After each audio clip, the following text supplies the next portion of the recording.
constituyó el detonador para lanzarme ya como escritor fue que siempre entendí que detrás de cada acontecimiento político tenía que haber una explicación de carácter económico. Cuando hice mi primer libro, intitulado México Negro, siempre quise saber cuál fue el origen de la Revolución Mexicana, quién financió la Revolución Mexicana, quién dio el dinero para que nos matáramos entre todos los mexicanos. Yo había trabajado en la Secretaría de Hacienda y había aprendido a financiar los presupuestos federales de egresos. Entonces dije, ¿cómo se financia un presupuesto? Bueno, así. Ahora, ¿cómo se financian los movimientos armados? Así. Y si en México en aquella época no había ni libras esterlinas, ni tampoco habían dólares, ni marcos, ni oro, ni plata, entonces, ¿cómo se financió la Revolución Mexicana? Si para importar las armas y para importar las municiones necesitábamos tener esas divisas y esos metales. El periodo de la historia de México que para mí ha sido verdaderamente estremecedor, sin duda alguna ha sido el periodo de la Reforma. Esta fue la etapa donde surgió una generación de mexicanos de primera categoría, como bien podría ser Benito Juárez, Melchor Ocampo, Guillermo Prieto, bueno, pues todos los que figuraron en esa generación tan ilustre que sin duda cambió para el bien de la patria el destino de todos nosotros. El periodo histórico que marcó el presente de nuestro país, sin duda alguna, fue el periodo de la diarquía Obregón-Calles. Ellos son los grandes culpables de que un sistema como el PRI se haya eternizado en el poder durante 70 años. O sea, el hecho de que Obregón llegara al poder, el hecho de que Calles llegara al poder y Calles, en combinación con la Iglesia Católica, hubiera tramado el asesinato de Álvaro Obregón y que Calles fungiera como jefe máximo y después fundara el PRI en 1929 y este PRI hubiera sido el origen de todas las catástrofes en México, pues sin duda alguna es el periodo que más determinó y más lastimó la historia moderna de nuestro país. Al personaje histórico que más admiro muchos, pero al que más admiro es a Benito Juárez.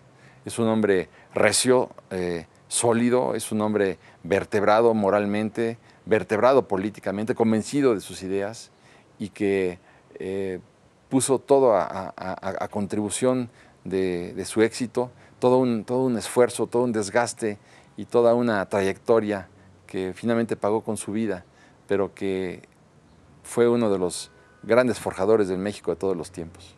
Internet ha convertido al mundo en una auténtica vecindad.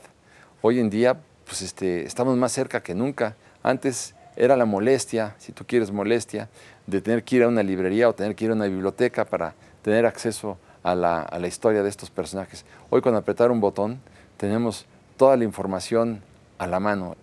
Yo voy siempre a los archivos, voy siempre a las bibliotecas, voy al archivo de la Secretaría de la Defensa, voy al archivo de Condumex, voy al Archivo General de la Nación, voy al archivo de la universidad, voy al fondo reservado de la universidad, voy a diferentes archivos particulares también para conocer tratar de acercarme lo más posible a la verdad, porque la verdad, pues obviamente, la verdad absoluta en términos históricos, jamás la conoceremos. Para hacer, si quieres, dicho sea con toda humildad, mis aportaciones. Uno de los principales retos que yo enfrenté como escritor y me sentí muy satisfecho cuando finalmente lo logré, fue cuando tuve que novelar, imagínate, el artículo 27, fracción segunda, de la Constitución Política de los Estados Unidos Mexicanos.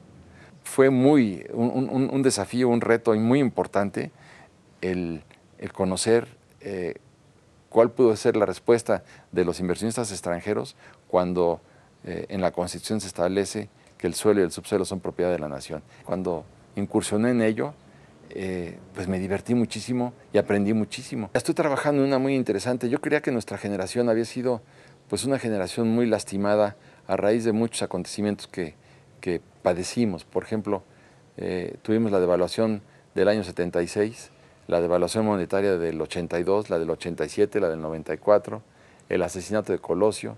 Y yo pensé que estas devaluaciones nos habían impedido poner una piedra encima de la otra, como que no habíamos podido construir nada en nuestro país.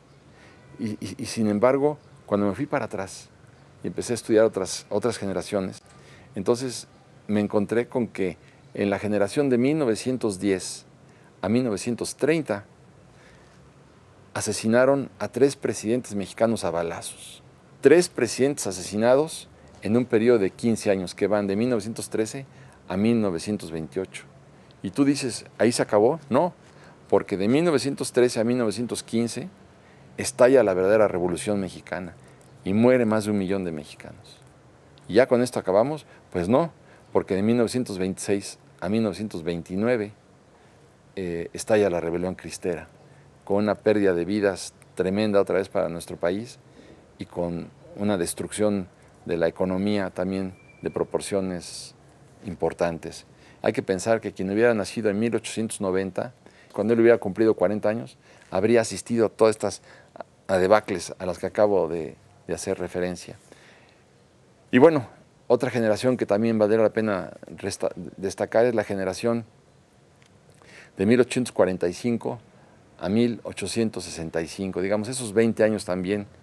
En esos 20 años, en 1846, empieza la intervención norteamericana que nos despoja de la mitad de nuestro territorio, todo lo que había sido California, Nuevo México y Texas también, aunque Texas ya hubiera sido de alguna manera anexada ventajosamente por los Estados Unidos. Apenas habían transcurrido 14 años de la salida de los ejércitos norteamericanos de nuestro país, cuando sufrimos ahora la invasión de los franceses, que destruyen, por supuesto, al ejército liberal mexicano que estaba agotado. Este ejército francés es invitado por el clero católico mexicano nuevamente, la institución más nociva y perversa en la historia de nuestro país. Y en 1865 instalan a su emperador, Maximiliano. Entonces, hay que ver el sufrimiento por el que ha pasado este país y ver estas generaciones qué castigadas han resultado desde entonces.